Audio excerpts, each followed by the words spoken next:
Marta Lucía Ramírez,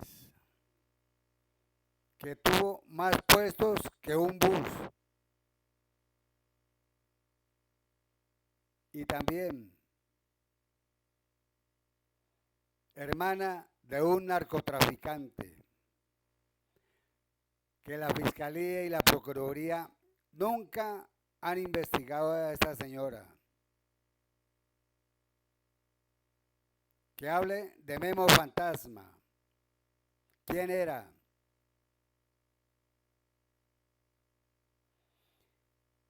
Lo que construyó en San Andrés,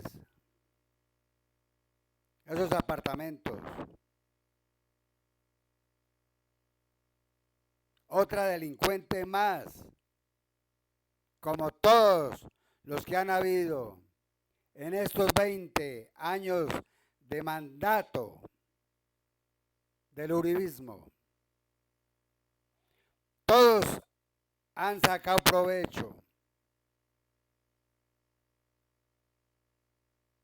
Pero claro, es Marta Lucía Ramírez. Otra personaje más de la delincuencia, del robo, del despojo.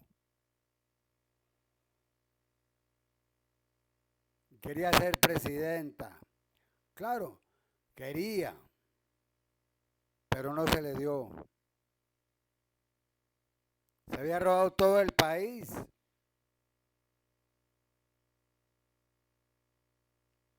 ¿Hasta dónde llega la sinvergüenzada de esta señora? Revista Semana, Caracol, RCN, Blue Radio, nunca dicen nada. Siguen es por el cambio, que no les conviene, porque siguen robando. Como está Gustavo Petro, ahí ya se les acabó la teta de que siguieran robando. Pero lastimosamente, este país ha sido manejado por delincuentes. Todos. No hay uno que se salve. ¿Y quién paga? El pueblo. Los asalariados. Con los impuestos que nos ponen estos hijueputas.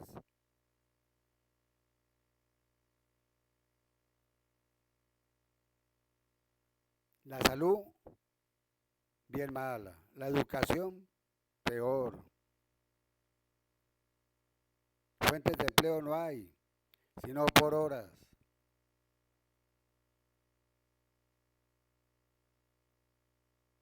Como dice el Uribestia, que tienen que recortar las horas de trabajo, no dormir mucho, sino trabajar poco para que ganen más ellos, esos malditos.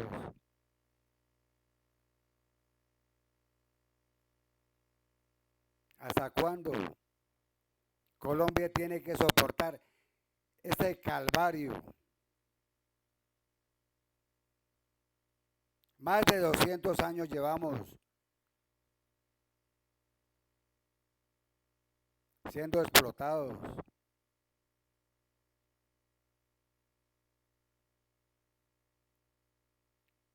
Despierten, colombianos. La juventud nos entregó este país para sacarlo hacia adelante.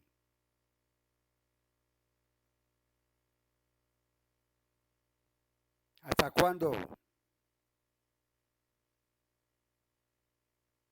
Estos malditos ya robaron todo lo que podían y nos siguen escurriendo. No es justo, no es justo que los colombianos no tomemos conciencia para elegir una persona idónea. porque siempre se presentan como borregos y después sacan las uñas, robándose todo.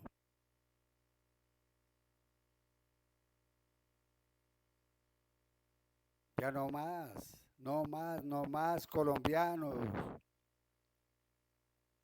¿Hasta cuándo?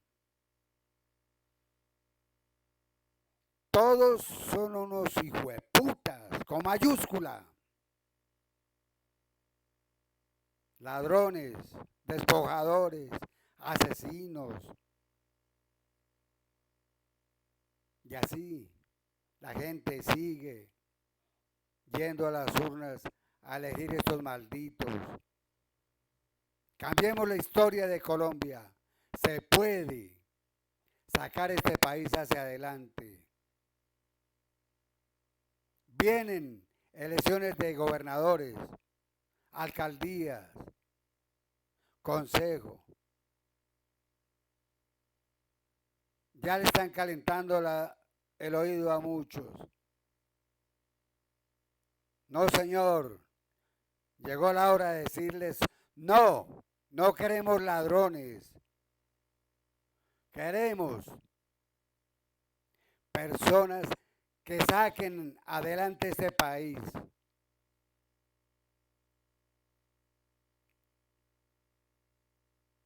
¿O qué quieren ustedes?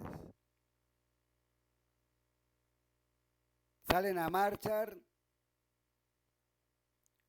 pero nunca se ponen la mano en el corazón.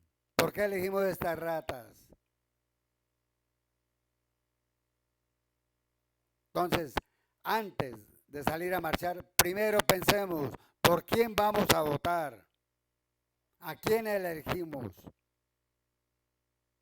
Sea alcalde, gobernador o consejo.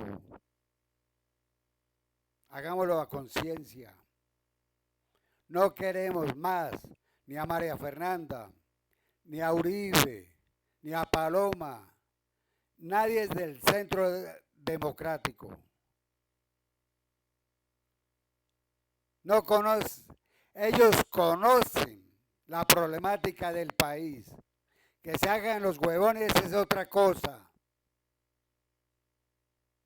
Porque cuando necesitan los votos, van a los barrios populares, como lo he dicho una y mil veces.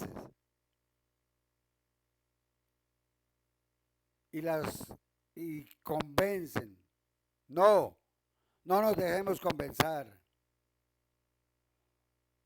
Estos no sirven para nada.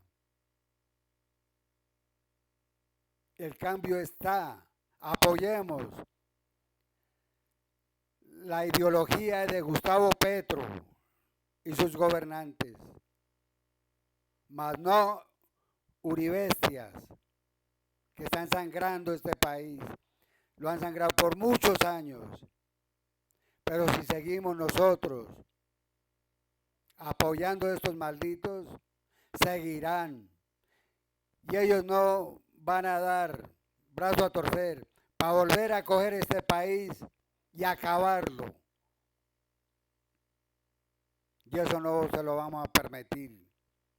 Jamás volverán a estar en el poder el centro democrático y su manguala de corruptos, ladrones, despojadores y asesinos. Si les gusta este video, compártalo, suscríbase y denle like para seguir haciendo más contenidos. Gústeles o no les guste, voy a hacerlos. Y hacia adelante, nunca hacia atrás. Les vamos a contar la historia de una de las mujeres más poderosas de Colombia, que ha saltado del sector público al sector privado, a la academia y hasta el modelaje. La mujer orquesta. Y que ha pasado de agache ante todos los escándalos que la salpican para lograr el que ha sido su único objetivo: ser la próxima presidenta de Colombia. Con ustedes, Marta Lucía Ramírez, la primera mujer ministra de Defensa, que diga, la primera mujer vicepresidenta, que diga, la mujer más solapada de este gobierno, nuestra heroína. Decidimos hacer este video ahora que su nombre suena para las presidenciales, porque como no hay paraíso sin serpiente, es un riesgo que esta mujer llegue al cargo más importante del país con la historia que tiene. Empecemos. Si uno se va a meter a la carrera política, tiene que saberse rodear de las personas indicadas. Y esta mujer sí que se ha sabido rodear de los propios. Ni en Friends vemos un arsenal de amigos tan entrañables y tan distintos. Esta abogada empezó cuando tenía apenas 25 añitos en la superintendencia bancaria. Luego saltó a la dirección de Incomex, donde tuvo un primer escándalo patrocinado por su esposo, quien, según una denuncia de Ingrid Betancourt, se habría ganado el contrato para remodelar las oficinas de la entidad donde trabajaba su esposa. Luego fue viceministra de Comercio Exterior con el liberal Gaviria. Después renunció para abrir su firma de abogados donde asesoraba a empresarios en el mundo del comercio exterior. Cosa muy cuestionable en ese entonces porque ella había trabajado en ese sector cuando era viceministra y podría tener información privilegiada sobre esos temas. Fue algo tan cuestionado que después de que la vicepresidenta lo hizo, se convirtió en ilegal, porque los funcionarios públicos en los 2 años posteriores a su cargo no podían utilizar esa información para sus negocios. Más adelante aterriza en Invercolsa y luego el conservador Pastrana la nombra ministra de Comercio Exterior, donde logró varias hazañas. Entonces miren que ya hay un rasgo muy voltearepudo, de las toldas liberales a las conservadoras. Normal. Pues como defienden prácticamente lo mismo. Ay, esta política dinámica que me marea. Siguió su trasegar hasta que llegó al Ministerio de Defensa con Uribe, quien se hizo presidente, entre otras cosas, por estar en contra del proyecto político de Pastrana. ¿Cómo es que se ha dicho? Los enemigos de tus amigos son tus amigos. Del mismo modo en el sentido contrario. Bueno, entonces llegó la primera mujer ministra de Defensa. ¡Qué orgullo! Que suenen los redoblantes, que estallen esos cañones, saquen la champaña. No. Si miramos con lupa, el balance de lo que hizo ahí es agridulce. Una fuente que trabajó con ella en el Ministerio de Defensa nos contó que logró hacer cosas importantes. Puso la primera secretaria civil y no militar. Nunca se dejó de los militares, como nos contaron, y era muy trabajadora como funcionaria pública. Otra fuente nos aseguró que ya se encargó de liderar reformas en términos de financiación para que las fuerzas militares estuvieran bien equipadas. Es decir, su visión empresarial fue un hit. Pero aquí empiezan a surgir varios lunares, porque bajo su dirección se empezó a cocinar la política de seguridad democrática, que ya vimos cuál fue el saldo de civiles asesinados que dejó por mostrar bajas en combate. Bajo su mando también tiene lugar el decreto de conmoción interior, que le otorgó al DAS la noble función de interceptar llamadas, hacer detenciones arbitrarias y allanamientos sin autorización judicial. Y la perla de la corona, mientras era ministra de esa cartera, sucedió la Operación Orión, un operativo de la Comuna 3 en Medellín, en el que el ejército y militares se unieron para combatir la presencia de las guerrillas en el sector. Esta brutalidad, recordemos que dejó 88 muertos, 370 capturados de manera arbitraria y al menos 100 desaparecidos. Y Marta Lucía, muy oronda y orgullosa, salió a decir que el balance ha sido positivo. Arriba ese positivismo. Aunque nos podrán decir que no le podemos atribuir enteramente la responsabilidad a ella por las atrocidades que ocurrieron, porque o no tuvo información suficiente, o no tenía control ni supervisión y se salieron de madre los militares. Lo cierto es que desde el año 2000 el Ministerio de Defensa sí mandaba sobre las tropas. Y entonces ahí nos surgen varias preguntas.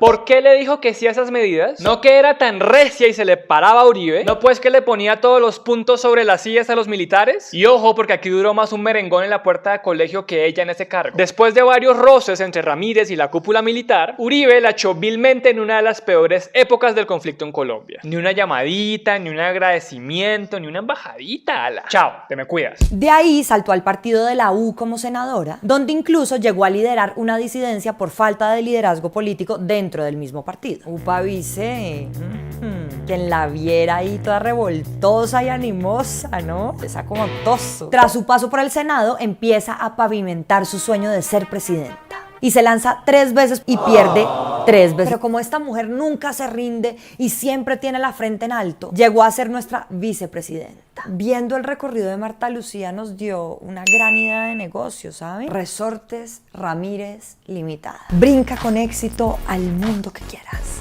Pero no has visto a la bebé del mañana. Ahora la dejo caer y no va a llorar.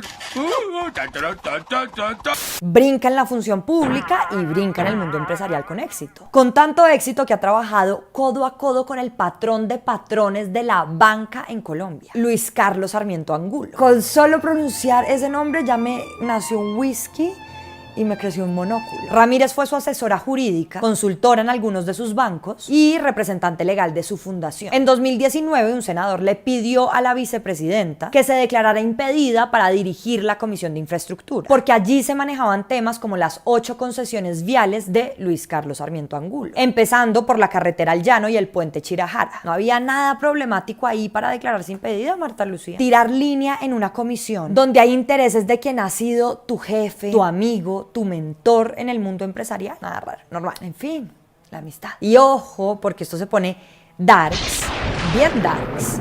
Soy darks, la verdad, no les voy a echar mentiras, soy darks. Marta Lucía Ramírez es muy de buenas en los negocios y muy de malas en la familia. Como sacado de telenovela turca, su familia tiene un historial de delitos pendientes. El guión que escriban sobre nuestra vice va a ser mejor que la venganza de Analía. Y eso ya es mucho decir. Y ustedes dirán, bueno, es que en este país de narcos es normal tener un familiar narco. O sea, la probabilidad es muy alta. Lo que no es normal es que uno decida ser vicepresidenta, hacer carrera en el Estado, sacar pecho de ser la más transparente y cuando le echan en cara situaciones que la comprometen, salga con tácticas de adolescente, ocultar la información, llorar ante los medios o intimidar a quienes la están exponiendo. Vamos uno a uno. En abril del año pasado, un portal de investigación destapó los negocios que su esposo tenía con el narcotraficante y paramilitar Memo Fantasma. Ambos estaban relacionados con una constructora llamada Hitos Urbanos, en la que Ramírez fue accionista mayoritaria. Ante semejante revelación, la vicepresidenta respondió poniendo una denuncia contra el periodista y el portal que había hecho la investigación. Aunque al final terminó retirando la denuncia, esta respuesta de Ramírez es bien problemática porque cuando usted es funcionaria y no cualquier funcionaria, sino la segunda al mando del país y pone una acción penal para responder por una investigación con la que no está de acuerdo, eso es entrar con los taches porque intimida a la prensa e intenta silenciarla. Aquí hay un tufillo de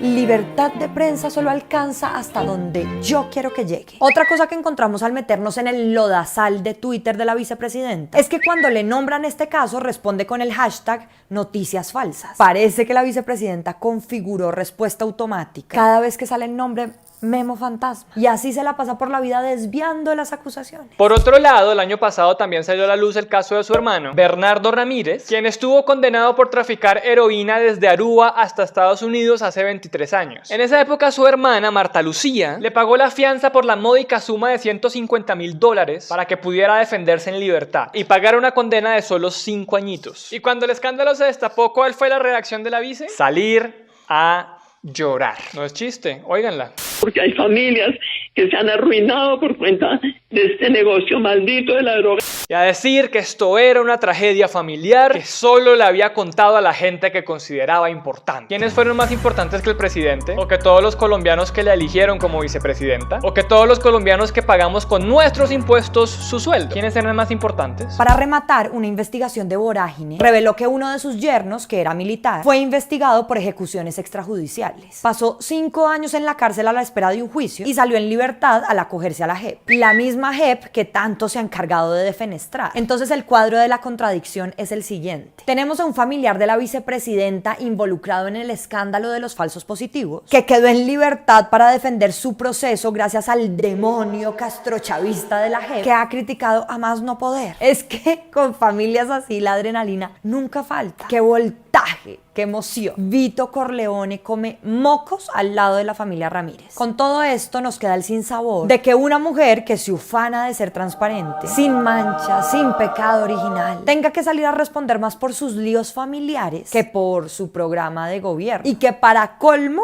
aspira a la presidencia. Pero bueno, ya lo pasado es pasado, echémosle tierrita. 3 días de luto por el escándalo no contado de nuestra vicepresidenta. Como dijo nuestra congresista favorita, no sean resentidos ni tengan problemas de personalidad. ¿Qué ha hecho Marta Lucía como vicepresidenta? Cuando un presidente llega al poder, le encarga a su vicepresidente algunas funciones. En este caso, Duque le encargó temas de infraestructura, transparencia. ¡Qué oportuno! ¡Buen chiste, Iván! Y le dio la Consejería para la Equidad de la Mujer, que es la encargada de coordinar las políticas públicas para las mujeres. Uno diría, la primera vicepresidenta en la historia de este país machista debería ser algo para celebrar.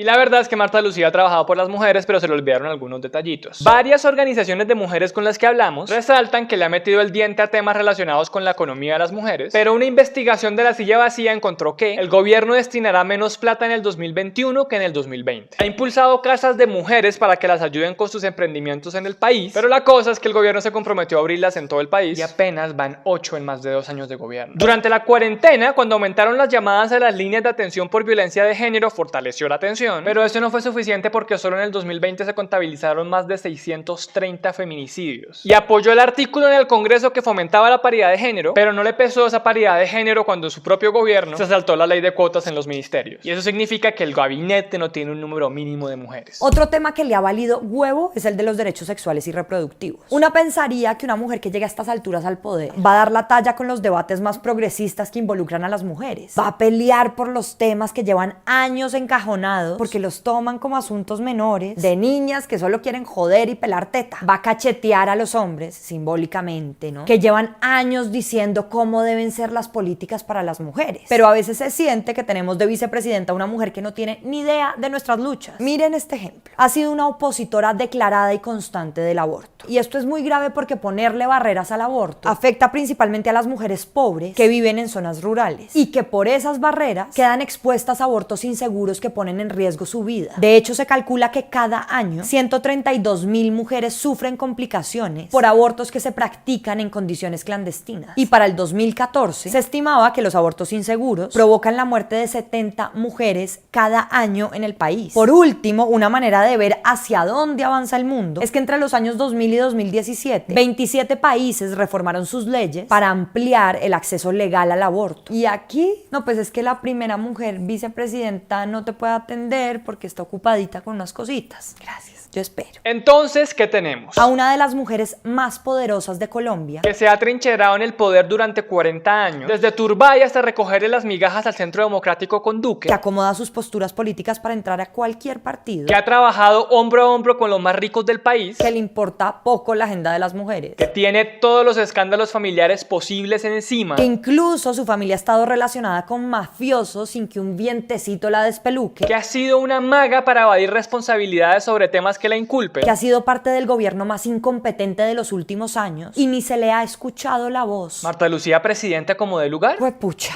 recemos porque no.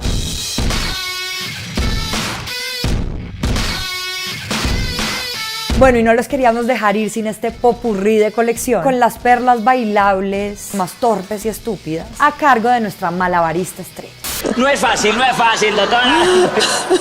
Si algo ha caracterizado a Marta Lucía Ramírez es su habilidad de decir vainas sin que uno se explique de dónde la saca. Como cuando se refirió a Trump como su presidente. Los anuncios del presidente Trump. O a Uribe como su presidente. El liderazgo del presidente Uribe. Del presidente Duque, perdón. Una más para la larga cola de políticos que quiso con todas sus fuerzas que Duque fuera Uribe. Y es que a Uribe lo tiene tan presente que hasta lo comparó con Jesucristo. Otra de sus comparaciones emblemáticas fue cuando defendió el uso del glifosato con un análisis clínico-químico holístico especializadísimo. Toma 500 vasos de agua al día, le aseguro que se enferma. Sin embargo, el broche de oro se lo lleva a este mítico momento en que la vicepresidenta se dirigió a sus ciudadanos en plena crisis económica por la pandemia diciendo que Acá no es atenido saber qué hace el gobierno por cada uno de nosotros. La vicepresidenta diciendo que no seamos atenidos en plena crisis. Pero dígame quién es la atenida. Ahí les dejamos a su candidata presidencial.